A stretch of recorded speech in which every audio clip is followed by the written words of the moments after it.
그때 우리는 그러나 지금은 이란 말씀의 제목으로 은혜를 나누겠습니다. 여러분은 그때가 좋길 바랍니까? 지금이 좋길 바라십니까? 너무 당연한 걸 물어봤네요. 그때보다는 지금이 훨씬 좋기를 바라시죠. 또 지금보다 앞으로. 당연한 바람입니다. 여러분에게 이런 소망이 있습니다. 우리 주님으로 인해서 그때보다는 지금보다는 더 미래가 더 나을 것이라고 소망이 있음에 감사하시기 바랍니다. 어려운 시절 다시 돌아가라면 싫을 겁니다. 그때가 아무리 젊은 시절이라고 하더라도 내가 그 시절에 다시 가려니까 쉽지 않을 겁니다. 저도 예전에 우리 집 연탄 뗐는데요. 연탄 이렇게 들고서 그 인천에 수도곡선이라고 있어요. 송월동. 그쪽에 이렇게 들고 가던 기억이 있습니다. 어머니 이렇게 다라이시고 가셨는데 그때는 진짜 다 그렇게 사는 줄 알았는데 또 이렇게 물도 이렇게 마을 공동 우물에서 이렇게 초롱으로 떨어가지고 이렇게 하시던 시절. 여러분 제가 무슨 죄송합니다. 월남에서 왔습니까? 그러니까 우리나라에 있었던 일들인데 그 시절로 다시 가라면 가겠습니까? 그렇지 않잖아요. 그런 것도 있고 또 그러고 보니까 하나님의 말씀을 대할 때도 사실 이거 옛날도 안 돼 이런 생각이 들 때가 있거든요. 하나님의 말씀에 이게 말씀이 살아있잖아요. 활력이 있고 혼과 영감이 관절과 골수를 찔러 쪼개며 교회 처음 오신 분들은 이 말에 깜짝 놀라신다 그러더라고요. 근데 말씀이 생명력 있고 활력이 있어서 우리의 마음과 생각을 뜻을 다 판단하시는 분이시래요. 그러니까 그 말씀을 통해서 우리 지난날 과거의 어두운 시절의 그런 역사들을 이렇게 좀 유추할 수 있는 그런 내용들을 보면 좀 불편한 거죠. 나는 예수 그리스도로 구원받아서 그리고 또 회개해서 죄사함의 확신이 있는 것 같은데도 그런 말씀들을 읽을 때 뭔가 좀 불편하고 그런 것은 왜 그럴까? 아직 그럼 내가 죄사함을 덜 받은가? 구원파 사람들이 말하는 것처럼 그런 건가? 그게 아니고요. 그런 말씀을 통해서 이전에 우리가 어땠는지를 한번 깨닫고 지금 하나님 앞에 더 감사하는 계기로 삼으라는 것입니다. 피하고 싶지만 그러나 지금은 이전보다는 훨씬 나은 영적인 상태로 하나님 앞에 있지만 이전에 내가 하나님 밖에 있을 때 그리스도 밖에 있었을 때 어땠는지를 좀 알면 지금 우리가 얼마나 큰 은혜를 받은 사람들인지 그리고 그 은혜로 살고 있는지를 알고 감사할 수 있게 된다는 겁니다. 오늘은 그런 마음으로 말씀을 좀 보려고 합니다. 사람들은 이렇게 말하고 행동하고 그러면 다 살아있는 것 같지만 성경은 우리를 허물과 죄로 죽었던 자라고 말하고 있습니다. 허물과 죄로, 그냥 허물은 그냥 놔두고 그냥 죄로 죽었던 자라고 그렇게 말하고 있습니다. 하나님과 단절된 상태는 영적인 죽음의 상태이기 때문에 그렇습니다. 본문에서 말하는 그때는 우리가 허물과 죄로 죽었던 그런 때입니다. 보통은 죄로 인해서 죽을 수밖에 없는 인생이다라고 우리가 그렇게 기도하고 또 그렇게 많이 알고 있지만 죽을 수밖에 없는 그거는 죄의 대가로 죽을 수밖에 없다라고 하는 앞으로 장차 이루어질 것 같은 미래형이지만 그러나 바울 사도는 아예 허물과 죄로 죽었던 이렇게 단정하고 있습니다. 죄와 불순종이 우리를 사망에 이르기 때문에 그렇습니다.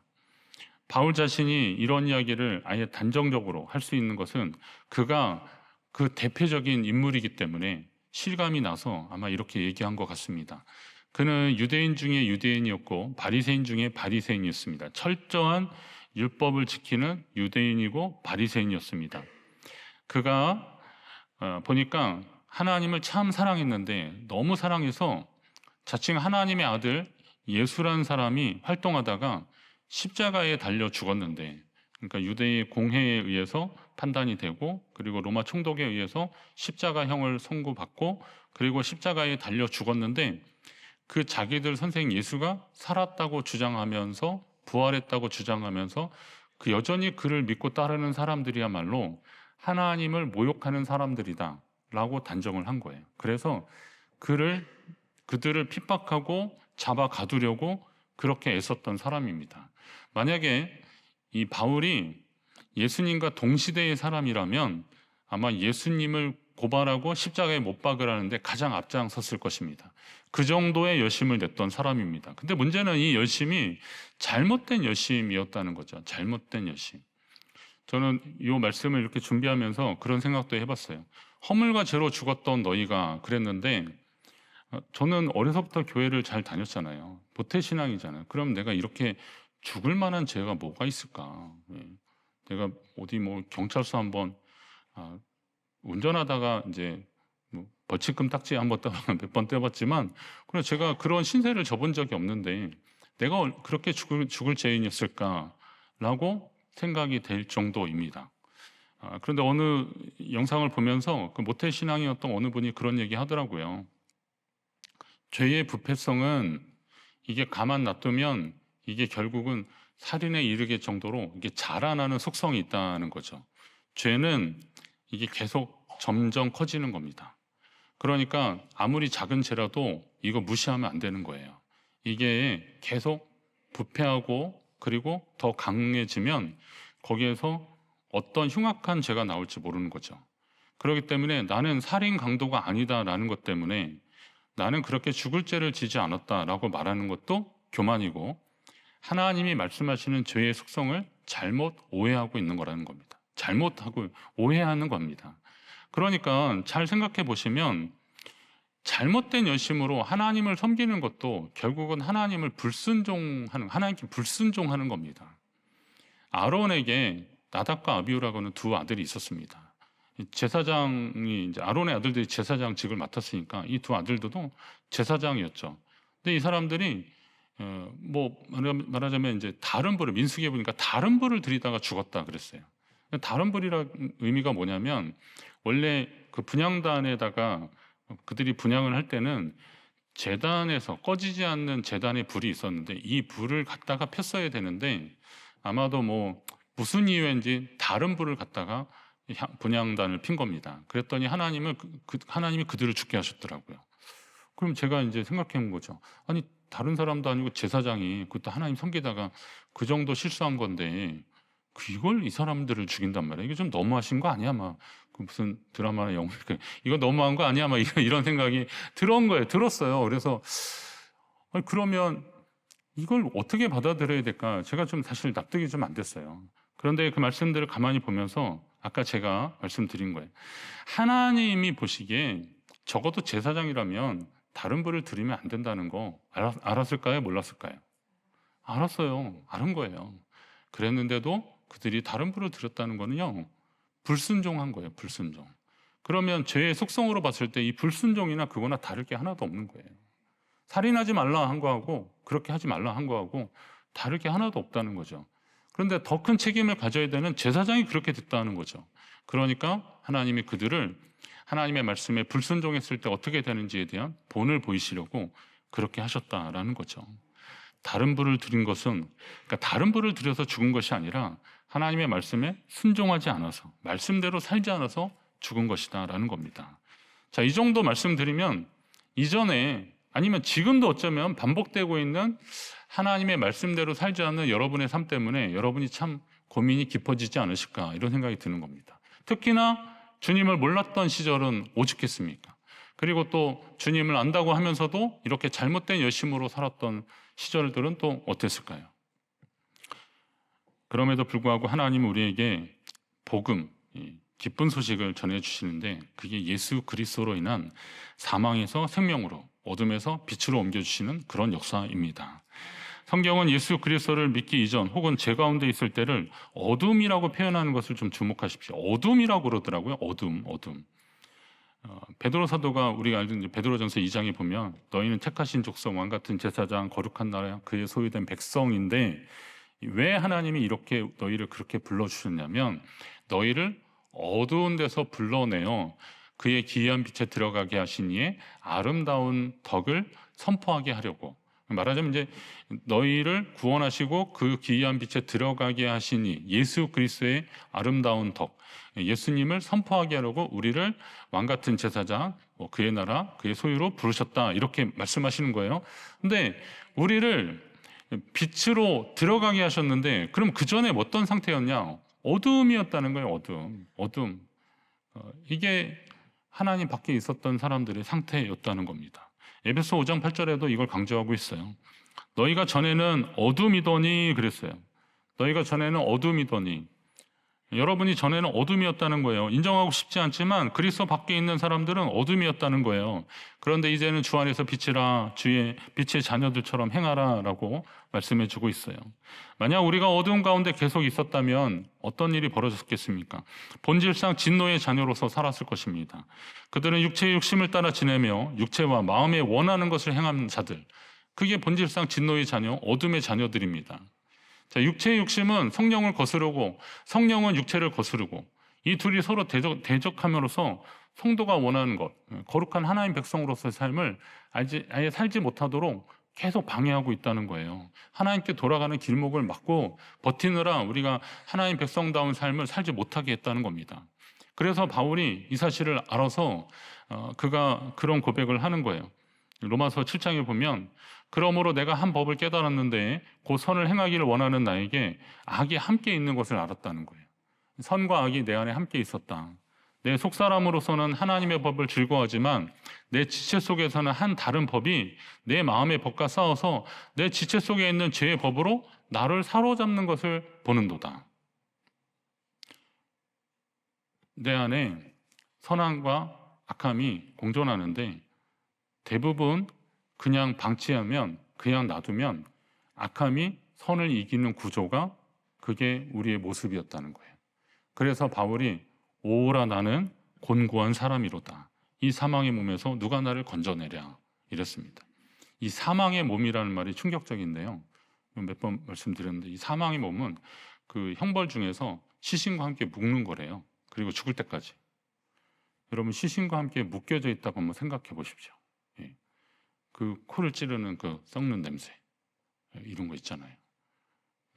눈을 떠봐도 감아도 계속 그 앞에 있다고 느껴진다고. 그리고 같이 죽는 겁니다. 바울이 오죽하면 이 사망의 몸에서 누가 나를 건져내랴 이렇게 고백했겠습니까? 끔찍한 겁니다. 근데 주님 밖에 있으면 그랬다는 거예요. 결국은 그렇게 될 수밖에 없는 인생이라는 겁니다. 그러한 우리에게 임한 주님의 은혜가 뭐예요? 어둠과 죄악과 어둠 속에 살던 우리를 부르셔서 빛의 자녀로 삼아 주셨다. 여러분 감사하시기 바랍니다. 빛의 자녀로 삼아 주셨다. 바울도 우리 주 예수 그리스도를 통해 나를 구원해 주신 하나님께 감사한다 그렇게 했습니다. 그리고 명심하십시오. 바울은 이 영적 상태를 그리스도 안에 있는 생명의 성령의 법이 죄와 사망의 법에서 저와 여러분을 해방한 것이라고 그렇게 표현했습니다. 예수님도 그런 말씀하셨잖아요. 누구든지 내 말을 듣고 또 나를 보내신 이를 믿는 자는 영생을 얻었는데 영생을 얻고 심판에 이르지 아니하는데 사망에서 생명으로 옮겼느니라. 자, 사망에서 어디로요? 생명으로 옮겼다는 거예요. 사망에서 생명으로 옮겼다. 그러니 이제 다시는 죄와 사망의 법이 여러분을 지배하지 못하도록 하셔야 됩니다. 사망에서 생명으로, 어둠에서 빛으로 나아가시기를 주님의 이름으로 축원합니다. 하나님이 여러분을 구원하신 것, 하나님의 자녀 만드신 것이 얼마나 놀랍고 귀한 것인지를 여러분이 또 잘 아셔야 됩니다. 아니 뭐 그거야 모르겠습니까? 하지만 약간 하나님을 몰랐던 사람이 하나님의 구원 역사에 대해서 어떻게 평가하는지를 보면 이게 얼마나 놀라운지를 알 수 있는데요. 모세가 미디안에서 한 40년 유목 생활하고 일종의 좀 피난 생활하다가 호렙산에서 주님 만나고 그리고 가라 모세 그래가지고 바로왕 앞에 가지 않습니까? 근데 그 와중에 가족들을 챙기지 못했어요. 미디안에서 결혼하고 낳은 아들들이 있는데, 근데 모세가 이제 그 민족을 데리고 애굽에서 나왔다는 소식을 듣고 그의 장인인 이드로가 그 딸하고 외손주들을 데리고 모세를 만나러 와요. 그랬더니 모세가 이제 하나님이 어떻게 해서 우리를 여기까지 인도하셨다라는 자초지종을 다 얘기를 합니다. 그랬더니 이드로가 하는 말이 그거예요. 이제 내가 알았도다. 여호와는 모든 신보다 크심으로 이스라엘에게 교만하게 행하는 그들을 이기셨도다. 이렇게 얘기합니다. 자, 미디안은 누굽니까? 이드로는 누굽니까? 이드로는 미디안 제사장입니다. 미디안 뭐 여러 족속이 있지만 겐족이라고 그렇게 하는데 이 겐족은 나중에 이렇게 켄 뭐 이렇게 뭐 부르는 게 호칭이 좀 다양하긴 한데 이 사람들은 어떤 사람들이냐면 그쪽 미디안 거기가 미디안 이제 사우디아라비아 이쪽이잖아요. 여기하고 그 애굽, 이집트 지금으로 말하면 이제 요르단 이런 쪽을 에돔 지역을 이렇게 왔다 갔다 해요. 지금으로 말하면 뭐 베두인족, 베두인족도 아직도 있어요. 베두인족은 이 지금으로 말하면 애굽 그리고 그쪽 그 요르단, 이스라엘 이런 지역을 이렇게 유목 생활을 하면서 그냥 광야에 이렇게 집 짓고 이렇게 텐트 치고 그렇게 삽니다. 어느 성지 순례 프로그램에는 그들하고 같이 자는, 근데 저는 안 해봤는데 그거 해보신 분이 얘기하더라고요. 밤하늘은 예쁜데 두 번 가고 싶진 않다고. 되게 힘들대요. 거기 그 취침 환경도 너무 힘들고. 근데 그런 생활을 계속하는 사람들이, 이 사람들은 뭐 여건이 있는 사람도 있고 없는 사람도 있고 막 그래요. 막 일부 다처 생활도 하기도 하고 막 그래요.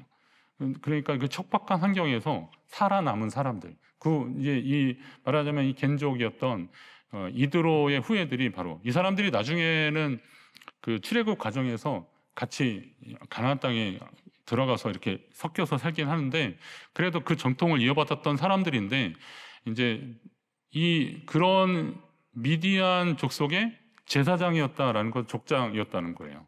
그러니까 그 척박한 광야 환경이 어떤 건지 아는 겁니다. 그리고 애굽이 당대 최강의 제국이었는데, 이 당대 최강의 제국을 이 히브리인들이 거기서 벗어났다는 것도 이게 보통 일이 아니라는 겁니다.